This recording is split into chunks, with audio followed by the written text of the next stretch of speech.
RDP is one of the most common tools within a threat actor's toolbox. It is present by default on all Windows devices, which makes it very easy to use, but also very easy to abuse. And today, I am joined by Microsoft expert Bart Asnot to talk about how threat actors have been observed using RDP for malicious purposes. It sounds like you're saying, let's not use RDP at all, or is there a way to use it securely? I love this question. Let's take one step back. At the end of this video, you will learn how to use RDP securely. With a few simple, extra steps, you can build enough security measures to use it in such a way to minimize security risks. This video is brought to you by the Center for Cybersecurity Belgium. If you like this video, like and subscribe, and please let us know in the comments if there are any other cybersecurity related topics you would like to learn more about. Good morning, everyone. Hello, everyone, and welcome to this CCB Connect and Share event. My name is Clara Grillet, and I am a cyber threat intelligence analyst at the Center for Cybersecurity Belgium. In today's webinar, we will have about 30 minutes to address one cybersecurity issue. And that is an issue that we've chosen here at the CCB because we've seen it fairly often in Belgium. We say it's in Belgium, but it's probably observed as well all across the globe. And that issue of today is the use of RDP. RDP is short for Remote Desktop Protocol, and that is a protocol that is used to remotely connect devices. RDP is not a problem per se, but it's also not a secure protocol by default. And it's also one of the favorite tools used by threat actors. And today I am joined by our guest, Bart Asnot, our guest expert today. Bart is National Security Officer at Microsoft, and he has many stories to tell about how threat actors use RDP for malicious purposes. Welcome, Bart.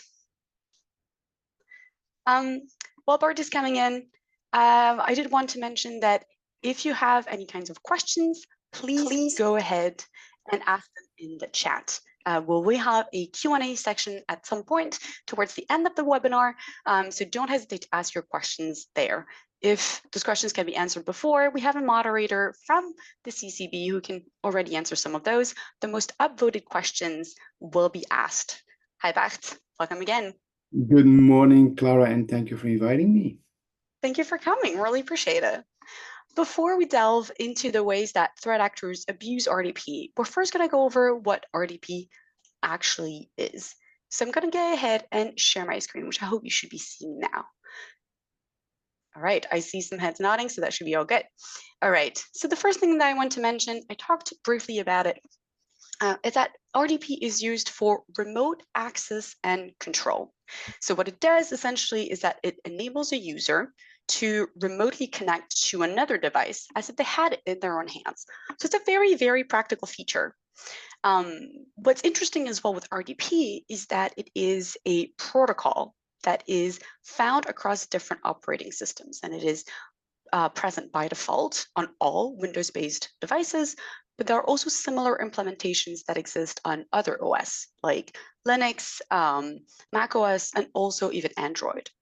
For a threat actor, this is very interesting because it means that you have this remote connectivity capability that exists in the majority of connected devices across the world. Another element that I do want to point out is that RDP is what we call an authenticated protocol.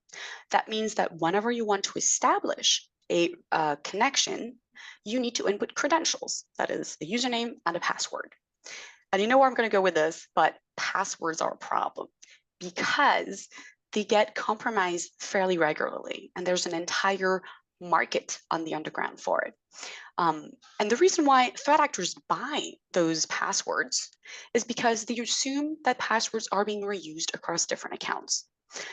What they're banking on is, if I can get in here, maybe there's going to be some interesting information. And if there is interesting information, it could be financial information for financial crime. But imagine, it could also be industrial espionage. So you really want to be careful whenever you're handling credentials. Another thing, oh, by the way, and I do want to mention that, I've had discussions where people tell me, I don't actually do password reuse. I use the same part of the password and just add a different number at the end. That still counts as password reuse because the variation is so low, it's so small that it's very easy for threat actors to overcome. So password reuse doesn't have to be exactly the same password, but with enough of a significant overlap for it to count as such. And the last point I did want to make was that RDP uses a standard port, which is TCP port 3389. What this means is that unless you've changed that default port to another port, the threat actor knows where to listen. And so that might seem a little bit theoretical. So we're going to take a look at what's actually happening in real life. And so that's where our guest expert, Bart, is going to be coming in. Bart, I have a couple of questions for you.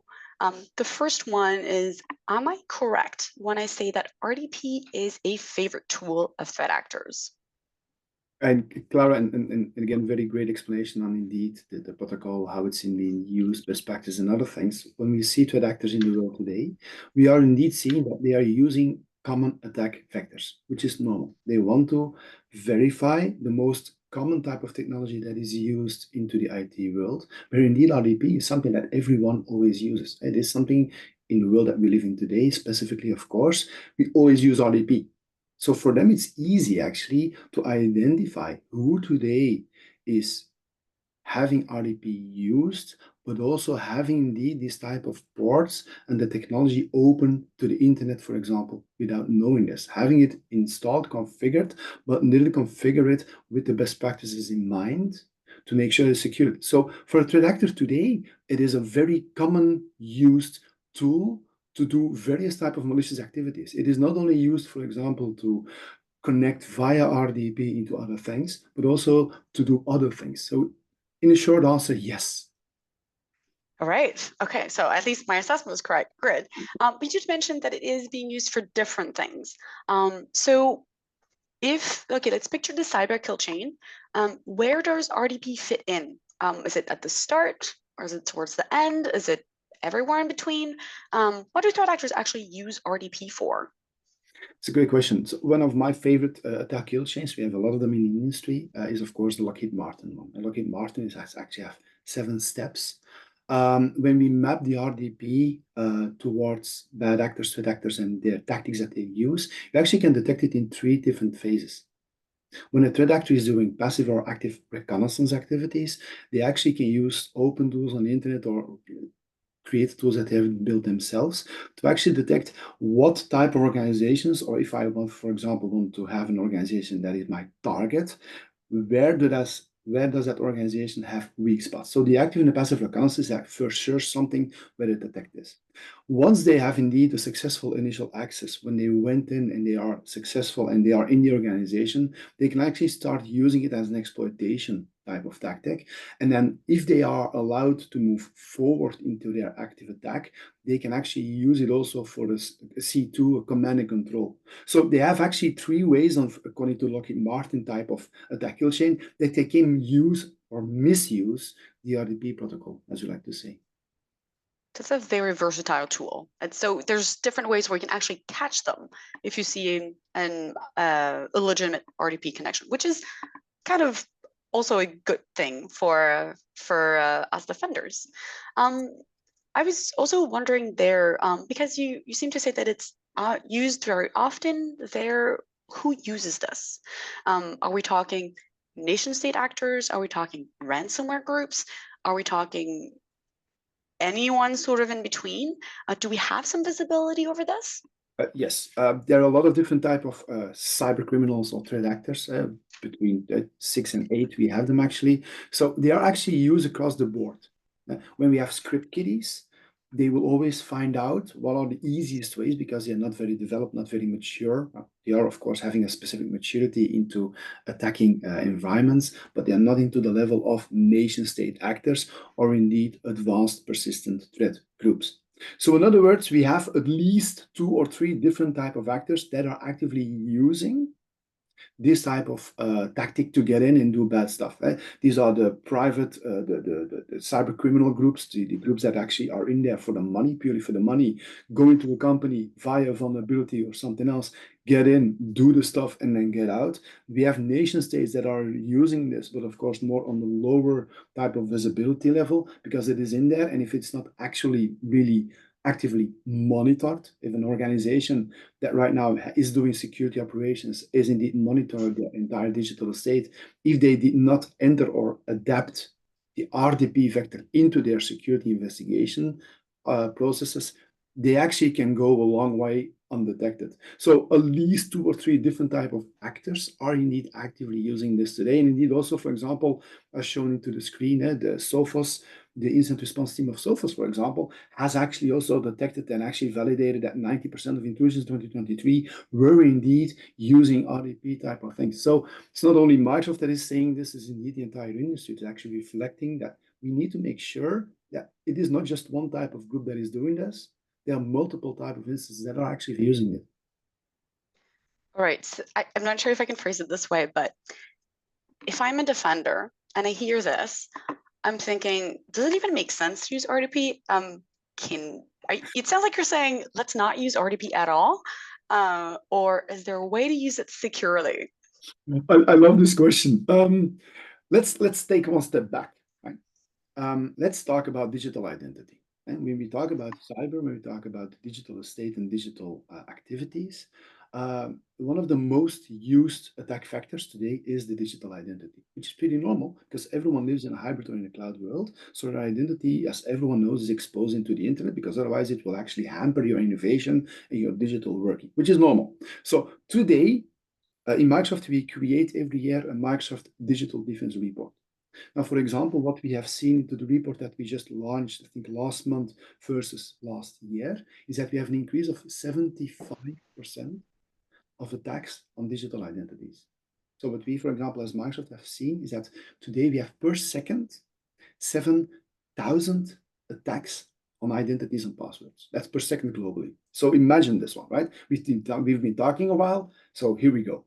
A lot of right now brute force attempts that we're right now working. Now, are we stopping digital identity? Of course not. We have to keep on working.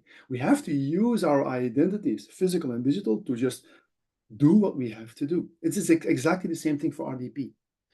We need to have that core application, that core protocol that connects to application. We need to have this running. We are actually bound to it almost to make sure that we are working with this. But we need to, of course, make sure that we understand that is in there and it's a possible vector. That's also, I'm very happy to be able to have this conversation with you and with the participants in the event today.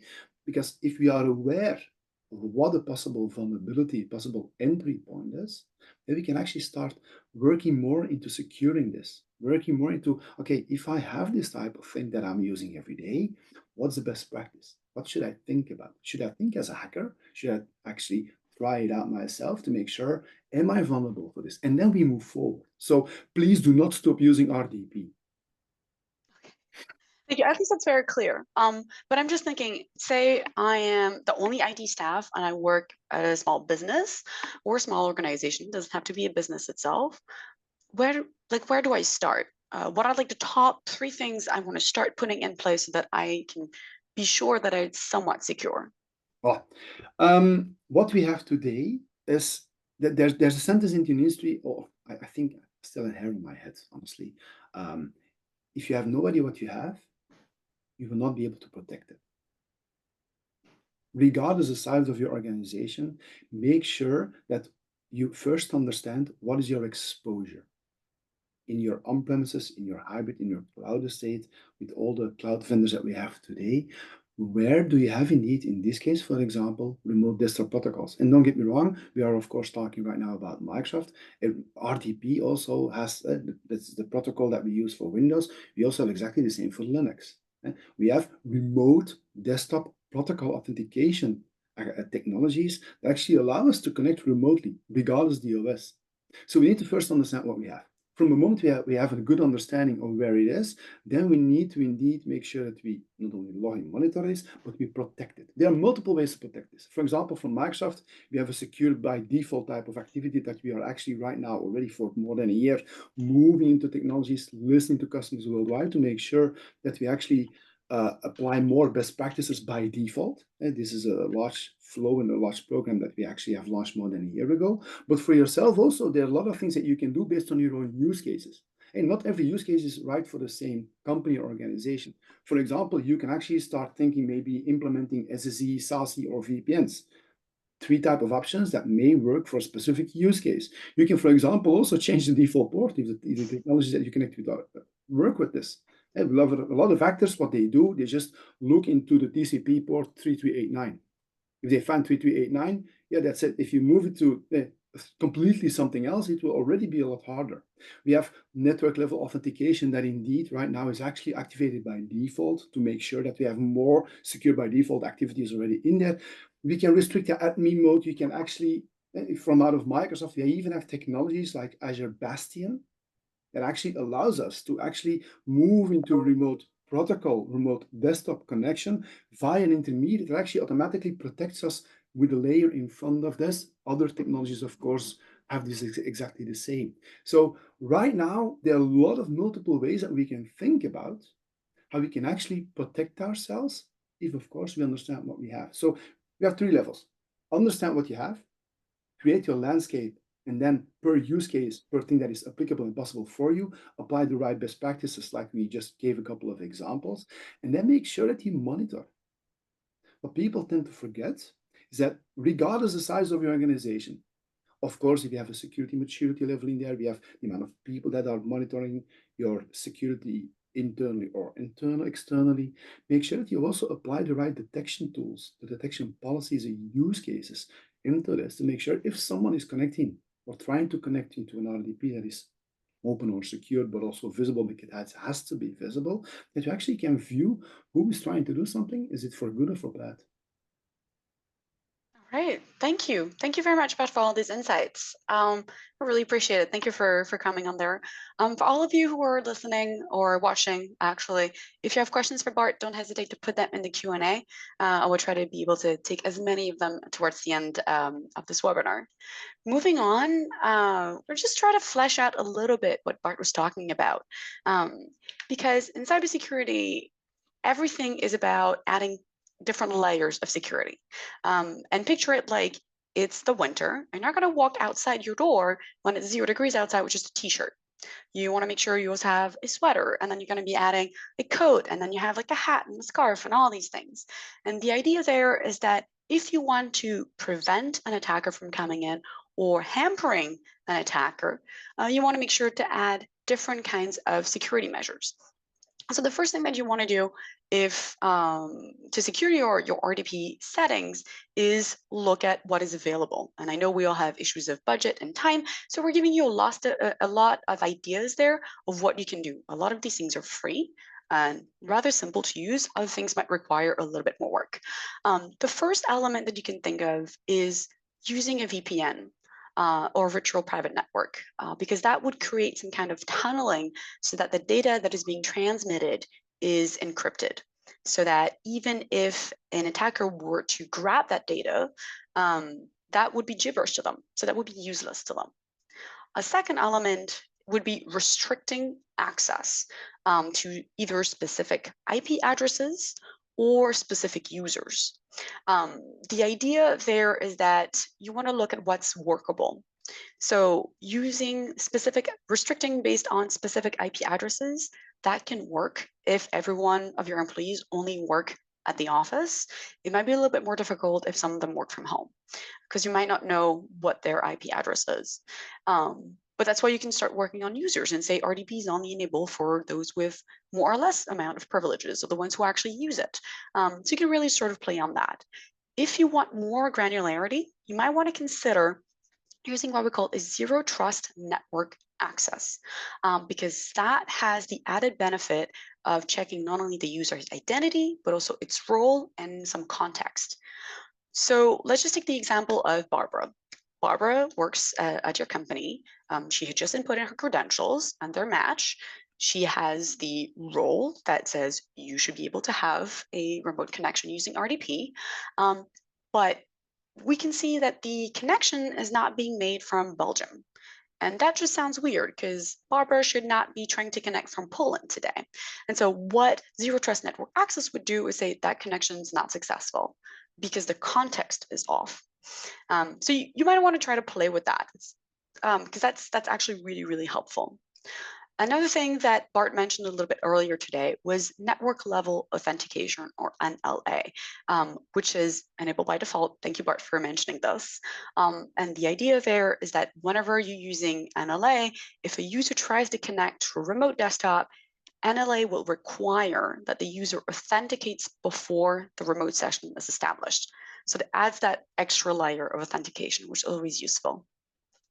Another thing also mentioned by Bart was changing the default port. For that one, I would say, yes, it's good because it prevents automated attacks, but that cannot be your only strategy. Just that is not sufficient as a security measure. So make sure that you can use that one, but also add other ones as well. And the last thing that Bart also mentioned, he mentioned everything, was using restricted admin mode. And that's possible for accounts that have admin rights. And what this does is that the host will verify the user rights associated with an account. And that happens without credentials being transmitted. So there's no risk of credentials being harvested there. Another thing is looking at credentials management. As I mentioned, it is an authenticated protocol, which means that credentials are very important. If there was one thing that you could do to protect yourself in RDP-based attacks, but also in many other attacks, it would be to install multi-factor authentication on all accounts and especially on the privileged accounts, because these are the ones that threat actors are the most after. And I know that a lot of people say that it's an extra step and it's annoying, but that is probably the best security measure that you can implement security-wide and system-wide. Also, it is important to know that no one wants to remember all these different passwords. So try to force everyone to use a password manager, because the only thing you need to remember is one long password that you choose. And then all of these different complicated passwords can be stored safely into the password manager. The other added benefit is that a password manager can auto-generate complex passwords. So you don't have to think for a long time, oh, what would be a complicated password? You just auto-generate one, save it, and then that's it. So it's actually quite useful. The other thing that you can do, and it's also extremely easy, that is to set up a password policy so that you can prevent password reuse. In your password policy, you can say that you need to set a certain amount of password complexity, a certain amount of characters, but you can also say that you want some words to not appear in your passwords. So if, for instance, you're going to be working for a company called XYZ, you can say, I do not want XYZ to be part of my password, because that is a risk. You can also say that if I reuse the same 5 characters as my previous password, that is also not allowed. So you can try to play with the level of complexity so that password reuse is no longer much of a problem in your organization. Another thing there is implementing an account policy, account lockout policy, sorry. This is extremely easy to do. It's just a couple of clicks. And that is also very important because it helps you avoid brute forcing. What you do with this is you basically specify after how many failed attempts your user account is going to be locked temporarily until it's being open again. And this will stop automated attacks or rainbow table attacks.